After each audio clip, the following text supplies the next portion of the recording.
So I'm delighted as I was saying before, we kept the best for last in a way. This is a great, it has been a wonderful two-day experience. I would like to express my public thanks to our partners, DNB, for helping with the heavy lifting of this conference. We had great attendance and above all, tremendous insight during those 2 days. And we are now closing with the panel. It's a new direction. The panel is on offshore wind energy, an emerging frontier. This is one of the new areas, the new topics, and we're delighted to have a great panel with us. I will turn it over to Jim. Also, I'd like to thank Scorpio for, brainstorming with us and helping us put this together. Of course, Siri and Rune, thank you for being with us. And to Jim, who has been instrumental putting this panel together and the whole conference. So Jim, the floor is yours. Thank you. Thank you. Wind, and obviously we'll be talking about offshore wind, but wind is one of the most stable sources of renewable energy, and the cost efficiencies are rapidly improving. By 2030, Equinor's goal is that floating wind will be cost competitive with other forms of energy. And also by 2030, we at DNB believe there'll be more than 10,000 new turbine installations globally. It is my pleasure to introduce senior management of 3 companies that are pioneers in the development of offshore wind. First of all, from Equinor, Siri Espedal Kindem, president of Equinor Wind US, and prior to that, she was head of renewables in Equinor's New Energy Solutions division. From Scorpio, David Morant, managing director and a leader within that organization in terms of their entrance into the wind space. He has spent most of his 20-year career as a portfolio manager at a few different London-based hedge funds. And 20 years ago, David and I had the privilege of working together at JP Morgan. And then Rune Magnus Lundetræ, executive chairman of OHT. Rune formerly has been a CFO and CEO in the offshore drilling industry. And half a dozen years ago, Rune and I had the pleasure of working together at DNB when he worked on the dark side. I'm going to give each of these speakers up to 5 minutes to talk about their business and talk about their business plans and ambitions going forward, starting with Siri. Thank you. Well, thank you, and good to see you all. I'm very excited to be here today. So thank you also to Capital Link and DNB for putting this event together. So my name is Siri Espedal Kindem, and I am the president of Equinor Wind US. And my responsibility then includes offshore wind portfolio throughout the US East Coast. That, of course, is then including the Empire Wind. It's the 860 megawatt project off the coast of Long Island, and our newest project, Beacon Wind, which is off the coast of Long Island and Massachusetts. So I've had various roles within Equinor, including recently, the most recently job I had before this was I was actually heading up all the offshore oil and gas installation in the Norwegian and Barents Sea. The job called was Operation North. But previously, before that, I was heading up renewables when Equinor was more in the startup phase of that kind of business. So during my career, I led operations, investment strategies, technology, and development for numerous projects.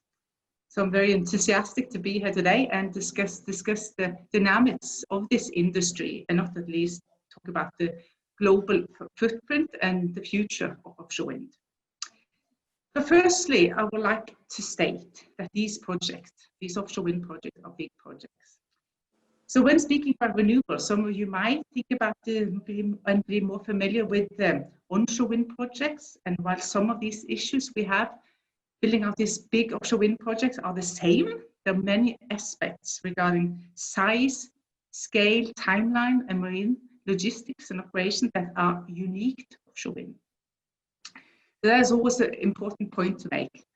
So that's also one of the reasons Equinor, as an offshore energy leader, is so well positioned to take full advantage of this new industry, now also in the US.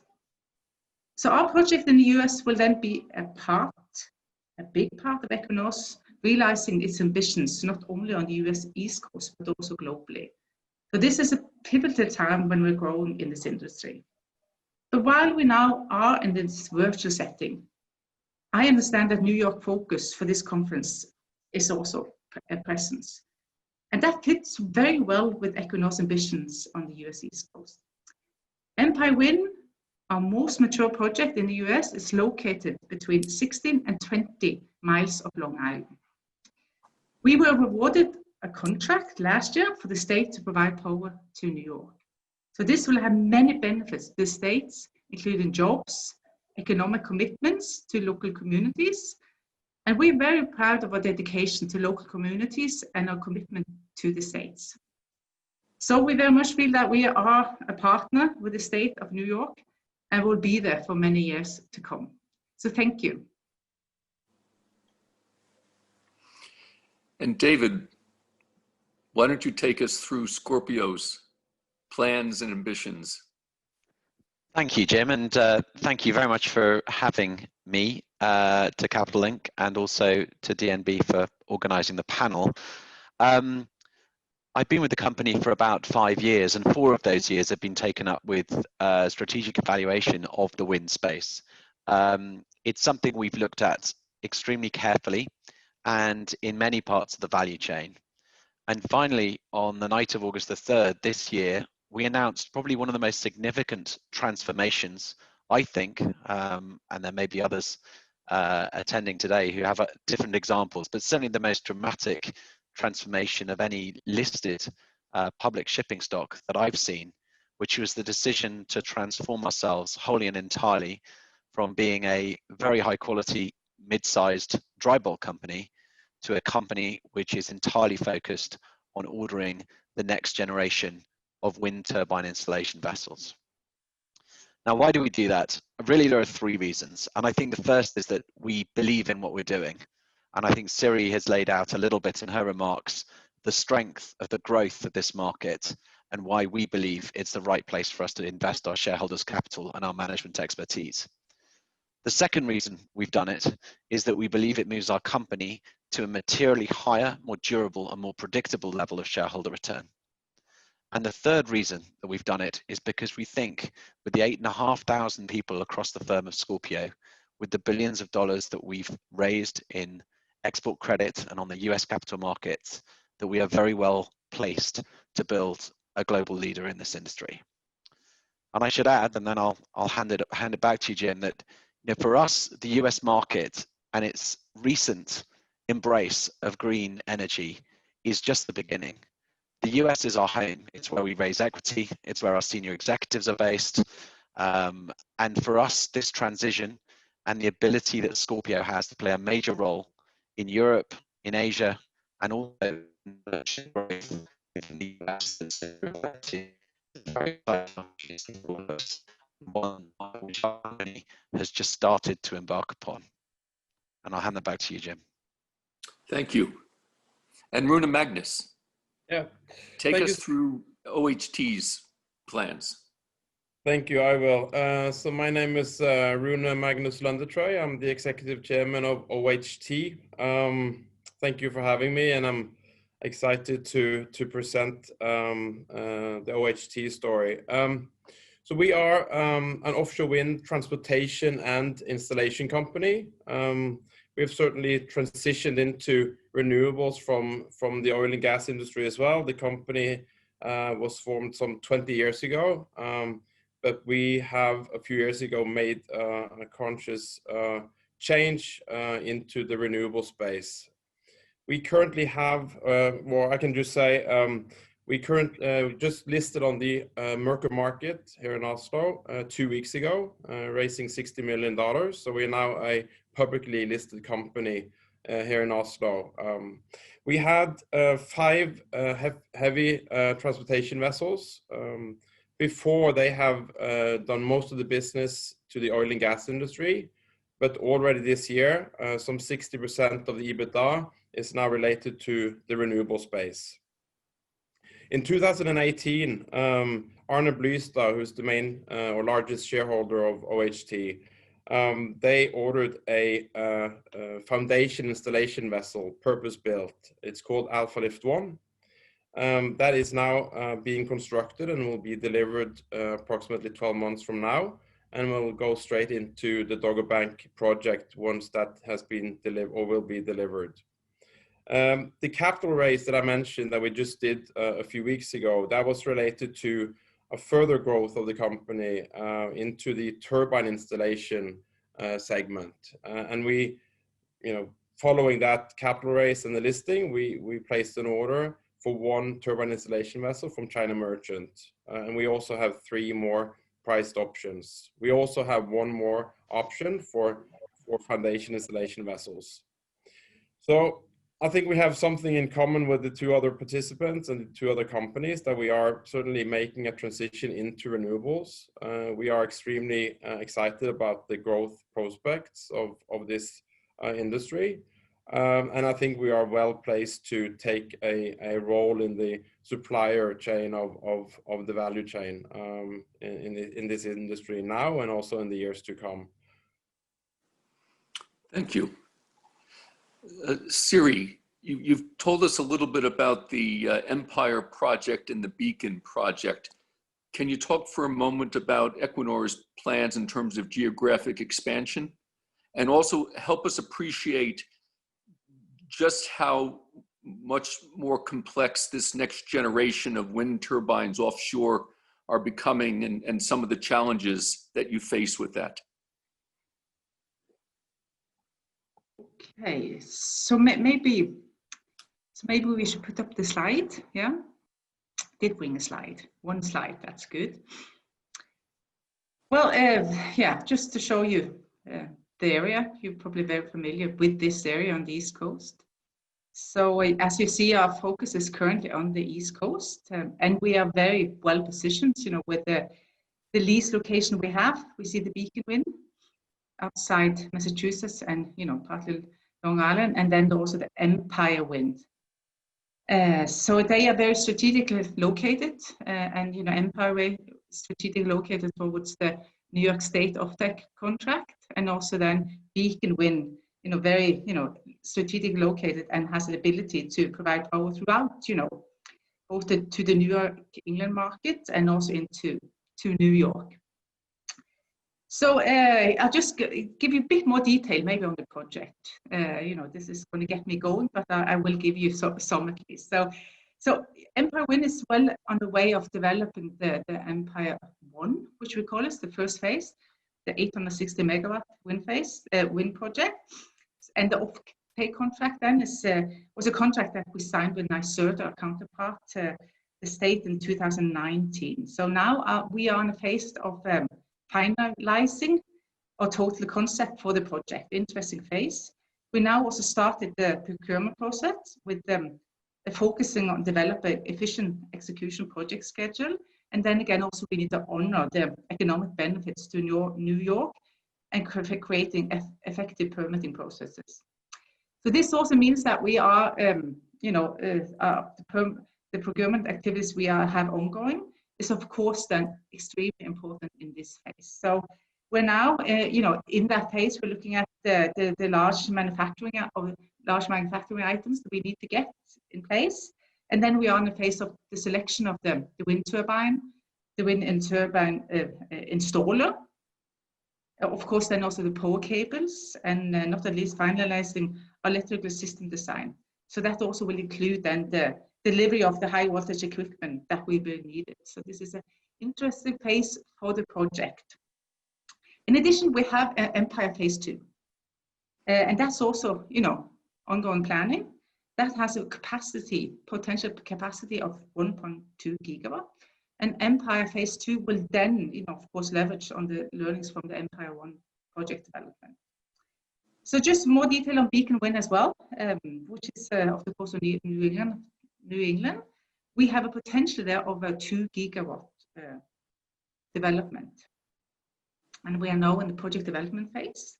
So we are then typically doing what you do in this phase. You're doing the geotechnical and geophysical studies. Then again, to be able to mature the technical concept of the project, and then are looking for a route to market and an offtake solution to the various states that we can see in this area. So, as well as this is, we think that the East Coast is a very important market for us. We're also looking for more emerging markets. And then, of course, it's very easy to look for the West Coast. And, California is then a very good name to mention. And we think, this is also a region that has a great potential with a strong market in the future. Siri, can you tell us how much power these 2 projects will mean to New York and Massachusetts, etc.?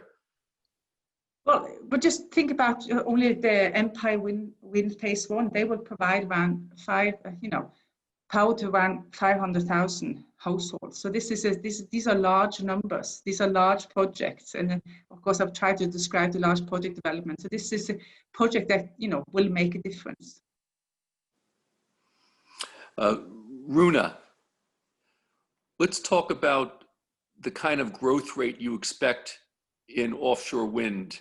What do you expect in terms of foundation, installations, wind turbines? What does the next decade look like, in your opinion?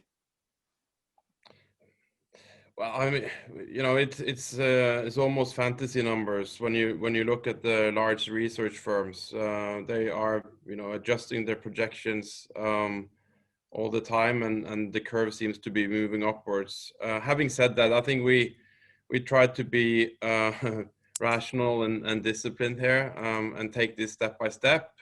We only have 2 assets, 1 foundation and 1 turbine installation vessel, in addition to the 5 transportation vessels. We're also reading about the 19,000 foundation and turbines to be installed in the next decade. But we're focusing on some of the key clients. Siri is obviously one of them, Equinor. And also certain geographical areas. I think if we try to grasp everything at once, I think we're not going to be successful. So we are targeting certain areas, certain clients, and of course also the turbine installation companies, turbine manufacturers. Sorry, what we're trying to do is to provide the assets and the services that these guys need. So we've put money and prestige behind this, and really believe that that curve is real, and that this market is going to grow significantly. And I think this market is a key part of the energy transition. It's happened much faster. And is much bigger than I ever expected, but it's definitely happening as we speak, and I'm extremely excited about it. So, David, I'd like you to talk about your expectations for the growth rate, but also for the sake of the audience, just help them to understand the gap in transportation in terms of where we are today and how much more complicated these new wind farms will be, both in terms of the depth of the water they'll be operating in, the distance from land, the size of the wind farms, and the size of the turbines. So could just, once again, your growth rate, but help the audience understand the gap that you're trying to fill here. Oh, thanks, Jim. It's a great question. And I think sort of top down, it's very clear that you're dealing not only with extremely high rates of growth to the end of the decade, and certainly if you look at the numbers, as Rune Magnus mentioned, I think anything between 15 and 20% compound annual growth rate out to the end of the decade is achievable. And again, if I contrast that, coming here as Scorpio bulkers, I think a few people said, well, look, you're on the wrong panel. What are you doing? When we look at our stock, Salt, we're really in the foothills of grasping that growth. But the most important thing has been to have our vessels arriving on time, on spec, on budget, right into what we think will be a significant ramp in installation coming in 24, 25, 26. And Siri and her colleagues and some of what's going on the northeastern seaboard of the US are part of that, a very big part of that. You know, the US has a stated target of around 28 gigawatts of offshore by 2030. Now, if you think about that just in terms of our market, let's put that in at 14 megawatt turbines, which are the new ones. And I'll come back to that because that's an important point. That's around 2,000 wind turbines that need to be installed to match that target, around 3,000 vessel days for wind turbine installation vessels just to match that target. The UK, the sort of slightly damp rock of the west of Europe that I'm speaking to you from, at the moment, the total installed capacity worldwide is about 29 gigawatts, and the UK is 10 of that. The UK's aspiration is to be nearly 40. That would imply an acceleration in the rate of turbine installation from 1 every 3 days, which is currently where the UK is continuing every single day to install a turbine every 3 days, to 1 every single day of every single year out to 2030, just to get within close of that political objective.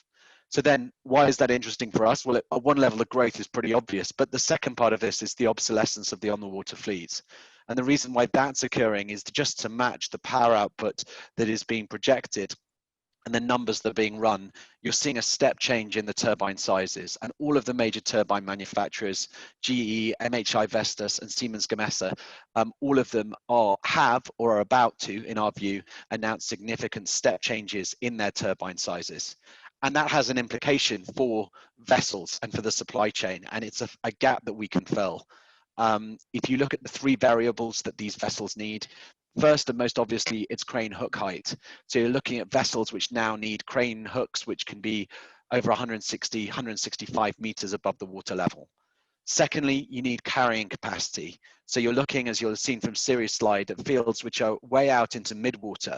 They're at greater water depth, and the transit times between the port and the field is going up. So the ability to carry more nacelles and more blades and give much more operating efficiency to your transit times of your vessel is extremely important. So variable load, in short, the amount you can jack up. Again, when we first started looking at this, you know, someone said, as you'd expect, why don't we just take a load of oil and gas jackups and reuse them? Well, the simple fact is you're dealing with a completely different vessel. These vessels will jack up to 50,000 tons every other day. With an oil and gas jackup rig, you're looking at a vessel which might jack up once or twice a quarter, maybe once a month if it's lucky. So it's a completely different piece of machinery. So for us, really, the main thing was making sure we got the order right. We knew the question that we were trying to answer, and we're still making sure we've got the questions. We're certainly working on the answers, as I say, but we've been delighted to get the yard slots we've got in Korea. I think the quality that we get out of Korea, the relationship we have with DSME, we've ordered over 1.3 billion of tonnage out of that yard, and making sure that we can get the right vessels on time to the right basins for the customers for this new and significant and really exciting, as you alluded to, growth in turbine installation out to the end of the decade. Thank you. Siri, strategically, how important is offshore wind to Equinor? Well, you know, Equinor is becoming a global energy company, and they put up, you know, like a US East Coast cluster, and that means, you know, that we have a hub for offshore wind development at the East Coast. That's the part which I'm leading. I'm lucky to be leading in Equinor. This means that we have US East Coast is really a strategic and key priority for the company.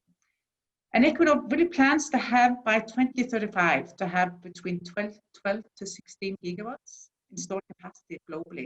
And that's actually 30 times, you know, what we have of today. So this really means that our delivery into this from the US East Coast is extremely important to develop into a broader energy company. So then again, you know, the renewable business is really key part of the company when we're looking forward. And it's also very exciting times these days, because you probably all know that we have a CEO coming very soon. That's going to be very interesting to follow. But I think it's also to note, and I think that's what my colleagues on this panel also mentioned, that offshore wind is not only new, it's also an extension of our oil and gas business. So it's not like a big step of the existing business, I must say.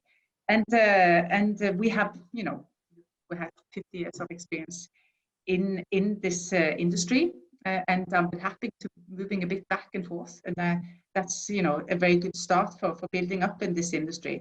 So then again, we can build on the expertise we have when we're going into offshore wind, on working, continue that work. We're financially robust, and that's important, not the least. And you know, this is also about competitiveness. We need to be competitive on cost.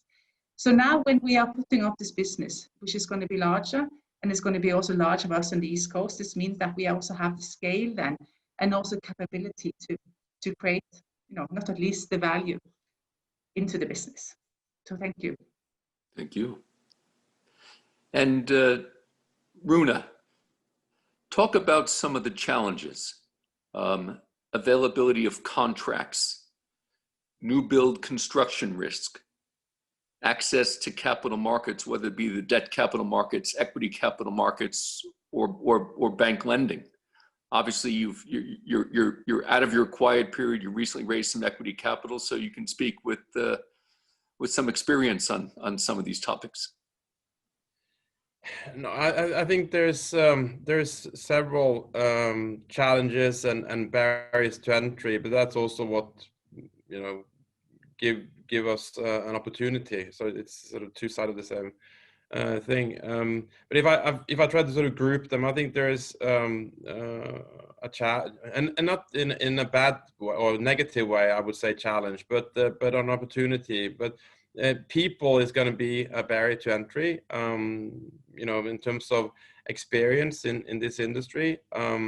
It has been more of a narrow market, so there is probably not that much talent today, but it's certainly going to grow together with the industry. But I would say people and organization is extremely critical here, and the relationships with the energy companies, both the new entrants but also the more established players. I'm happy to say that in OHT we have several years now build up that organization, that experience, but we are continuing to build. So we're not done yet, but at least we have got a good start, and that's also why we were able to get the contract at Dogger Bank for the Alpha Lift 1. The second part is related to equipment.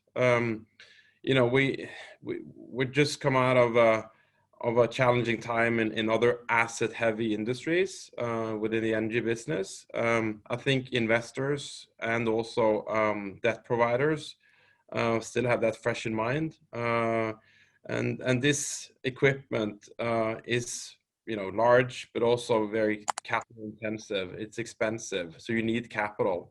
So I think there are two things. One is what you referred to, the equity and the debt markets. Are they open, and for how many entrants are they open for? But also I have sensed a little bit of a different conversation with the yards, because they also affected by related cyclical industries, and they are probably more demanding when it comes to payment terms. But it's a good thing, at least for us, because we are one of the first movers. So we are a little bit out of the woods, at least. But I think that's going to be a barrier to entry for some, but also an opportunity for people like, or companies like OHT, where we have been able to move first and got the slots, got the capital, and now can actually start to accelerate and build the organization, and also participate in tender processes. Thank you. And David, I'm going to ask you the same question, but you could also about the challenges, but you can also think about asset sales as part of your thinking as you expand into this space. Well, thank you, Jim. I mean, I obviously have a lot of sympathy with what Rune and Magnus said. I think, you know, our biggest challenge right now is execution, and we continue to execute. I think many of the sharp-eyed people have seen we announced further vessel sales after close last night. I think you'd certainly expect that trend to continue, and it's pleasing to see that the stock is starting to close, you know, some of the sort of large gap it has to its NAV as we realise the capital from those sales. I think the other thing that I'd add is clearly, as an organization, we're turning our focus to a part of the shipping segment that we've not historically focused on.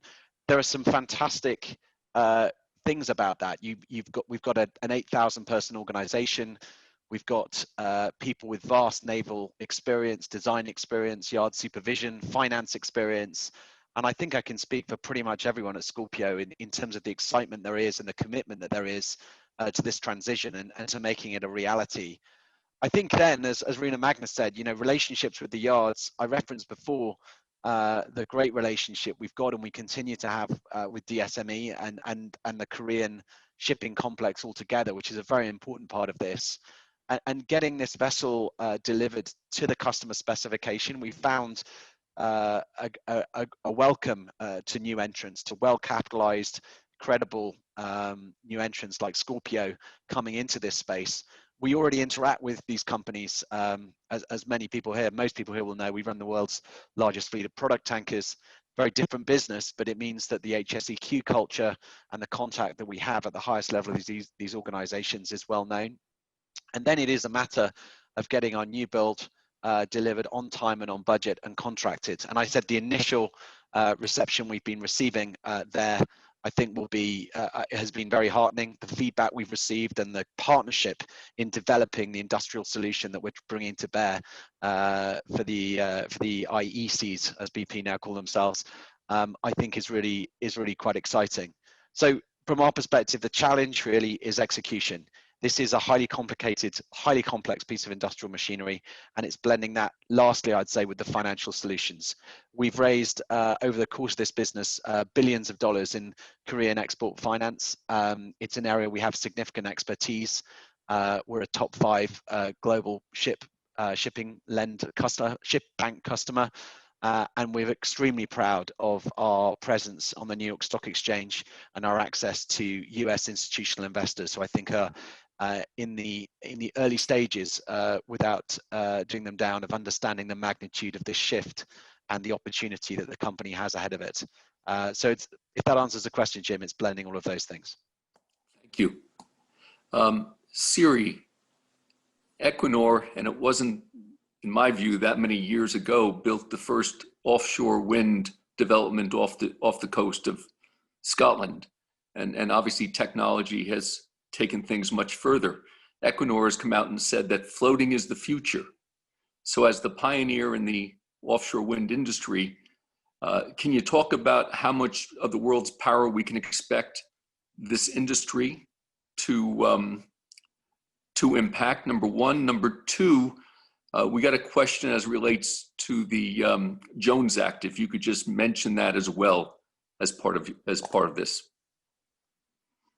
Okay, I'll start with the floating wind, and I'll talk a little bit about the background before I give you the numbers. So first, pioneer in floating wind, and that means both we both have built, but also have in production, wind turbine, floating wind turbines. And I just mentioned Hywind Scotland, which is the first floating wind farm outside of the coast of Scotland. And then we also are in the middle now building a bigger one, the 88 megawatt Hywind Tampen wind farm, which is also going to have this, interesting thing that is going to be serving the oil and gas installation in the North Sea. So, we are truly, a world leading floating offshore wind developer.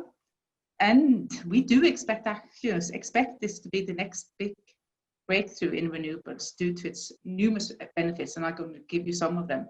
Of course, then, when you get to floating wind, you can capture wind speeds that are stronger and more consistent when you can go further out to the sea. You're moving this kind of water depth constraint, and then you can select the best sites in the world. And you can have higher capacity factors, which is extremely important, because you do have these better wind conditions. And not at least, you can place them almost everywhere, where it's deeper than 200 feet. And then again, this has opened a lot of both market opportunities. So finally, about 80% of the world offshore wind potential is in these water depths. And that's well suited for the very wind floating foundations that are actually, being developed. So consequently, the floating wind is predicted to grow worldwide to approximately 10 gigawatts by 2030 and to over 250 gigawatts by 2050. And these are big numbers. It's going to be very interesting to see the developments. So on the Jones Act, I don't want really to comment in detail. I just want to say as a company, we will of course comply to the regulations, that are present. So that's the only thing I really want to mention on that part. But it is a valid question, I must say.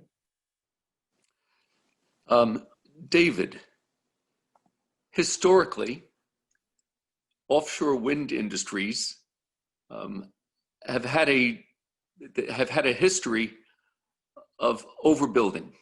We've seen it. We've seen it the offshore industry, Jim. You mean rather than offshore wind, or you mean offshore? Yeah, offshore industries. Offshore industries Yep. historically have had a tendency to overbuild, whether it's offshore supply vessels or ultra deep water rigs that Rune knows a little bit about. What makes this segment different, and what gives you some of the barriers to entry, please? So it's a great question, and obviously one that we've been faced with. And I think in all candor, Jim, in a way I embrace the question, because I think we've seen a significant amount of hesitancy. Despite the growth numbers that we've talked about, there's been a hesitancy to invest and build a supply chain. There's been significant obsolescence, and there's been money lost at various stages in the supply chain as this industry has grown in size.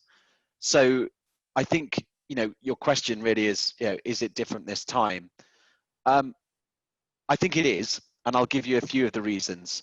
Firstly, you can see the acceleration in growth that I think everyone on this panel has outlined. And when you've got an industry that's growing at that sort of rate, the amount, and by the way, tangibly and palpably so, the visibility that people have, and as Rune Magnus referenced, has only been upgraded really over the course of this year, despite COVID. You've seen further acceleration in the investment in this space, but it's also tangible and perceptible in that we can see with a great degree of confidence the growth of these fields out to the end of the decade. So I would say we have more visibility in many ways than a raw input price driven industry like oil. The second thing that I'd say is as that growth happens, you're seeing a significant amount of obsolescence of supply. And again, that right now as an entrant is our friend. We feel we can bring brand new high quality assets into this industry and operate them to the very high standards for which we're known. With very demanding clients, and all three of those things are barriers to entry. You asked earlier on about where you order, how you finance it, how you operate it, and I would expect you would see a lot more from us in that area over the coming period. And finally, the client relationships and how the demanding client relationships on HSEQ. This is a marine engineering business, as our global COO said earlier this week, and we don't doubt the challenge, but others shouldn't either. We are entirely committed to ensuring that we have a leadership position and that we've got through the gate that was referred to earlier on early, and we've got our vessels hitting that water at the right time. There are huge opportunities in this industry, and there are huge pitfalls of building the wrong technology, of obsolescence, but of all of the concerns that keep me and keep us awake at night right now, overbuilding is not one of them. All right. Rune, I'm going to ask you the same question because your background in offshore drilling is substantial. But I also want you to talk about the green aspect or the ESG aspect of what you're doing and what competitive advantages that might give you down the road as you look at the capital markets. No, maybe I can start with your last question then. I think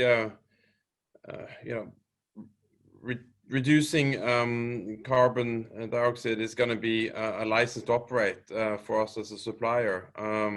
Not just when we bid for work with Equinor or with Siemens or whoever. I think we need to be part of their ESG story as well. I think that's going to be a demand that the suppliers are part of the ESG and that equation. As you said, we recently raised capital, so we have now a little bit more experience and an input on what that means for equity investors. It's still,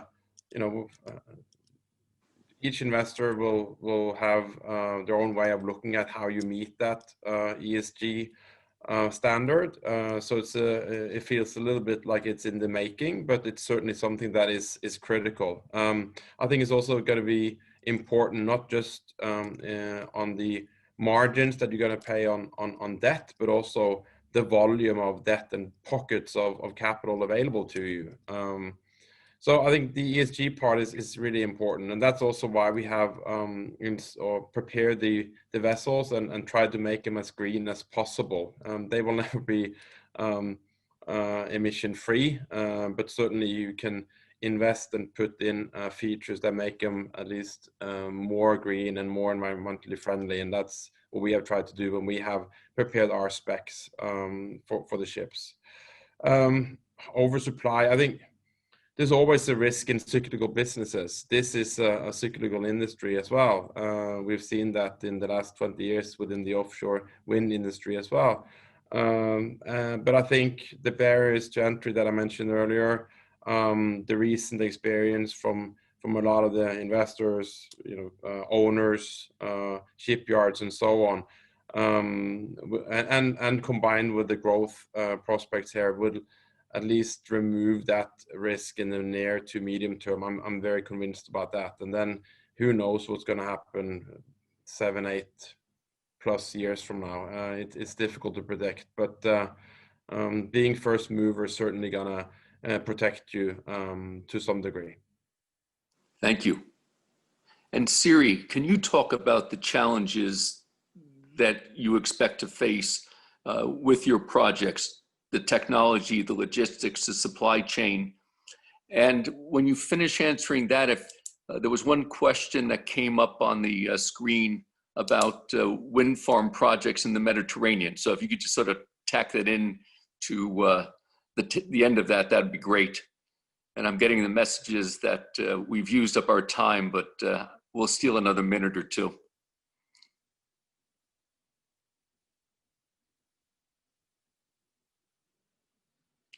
Siri, are you there? Siri's on mute.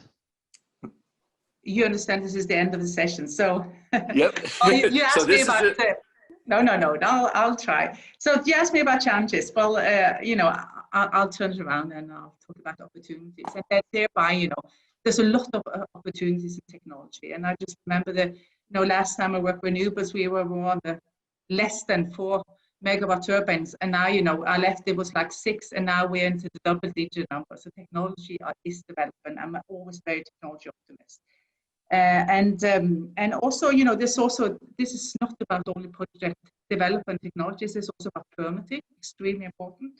And I think the permitting work is getting along, and we very much see ourselves as as a partner in the work we do, both towards the federal and the state agency. Not least, this is also about stakeholder management, and we have a lot of outreach to fishing communities, and which is really a key stakeholder for us, in working in offshore wind. And we, have a lot of discussions, dialogues, and feedbacks, and we have in fact adjusted the layer design due to to better accommodate the fishery. So, so this is about really driving the transition, and you probably have seen who the players are in this industry. And very happy to be part of a strategic partnership now with BP, and that is going to be a very good partner for us. So that's also part of the development. We're going to see that there are partnership, and for us it's a partner that has bought into our asset, but we're going to have more collaboration with them also in addition to that. So this is very much recognizing the value we have in this industry when we are going forward. And then the last question was on Mediterranean. Yes, well, yes. We are looking for opportunities. I don't want to comment concretely on the Mediterranean assets, but we will look for possibilities both in the in the US, and of course then we have the UK, and we have general Europe, but also we are working in emerging markets. Thank you very much. And I want to thank the panel very much for spending their time with us this afternoon. And Nicholas, I know we went a few minutes over, but I'll turn it over to you. Well, I would like to turn it over to Ted, actually, who is the conference chairman. I hope he will turn on his camera. Jim, thank you very much. Siri, David, and Rune, this has been a very interesting discussion, obviously on a new topic, on a new direction. And you got a lot of questions indicative of the interest on the topic. So thank you to everybody, and please, thank you, Jim, for the moderation. Ted, you are the conference chairman, our partner. I'd like to thank you for all your help and contribution. I think it's been a great event, but you take over. And I'll take over, Nicholas, very gladly and very briefly, because I'm sure people who are paying attention to the panels today and yesterday, which I think have been excellent, great content. I think we ended on a really interesting note with the offshore wind development, a bit of a look into the future, and you know, maybe it's not really the future, maybe it's now. Like it is with the issues of decarbonization that we spent a fair amount of time talking about during this conference as well. These issues are now, and it's encouraging and extremely interesting to see the commitment, the collective commitment of all the people who were presenting and part of these panels and discussions, you know, to reaching the various objectives and goals and growth ambitions that they have and that are being mandated. So I think it's been a terrific 2 days. I think the thanks go to you, Nicholas, and your team again for, you know, the very, I think, smooth technical setup here that has made it very easy to move in, to move out. The one-on-one meetings have been a significant success. We've had good volume there, good investor interest. And yeah, again, I want to thank everybody who's participated in the forum, both as attendees and certainly our participants and panel participants who I think have done a great job. And I really like the format. We created some new variations in how we presented issues, and I think it was effective and frankly entertaining. So thank you all, and thanks again to Capital Link. We enjoy this partnership. Thank you, everyone. thank you very much. Cheers.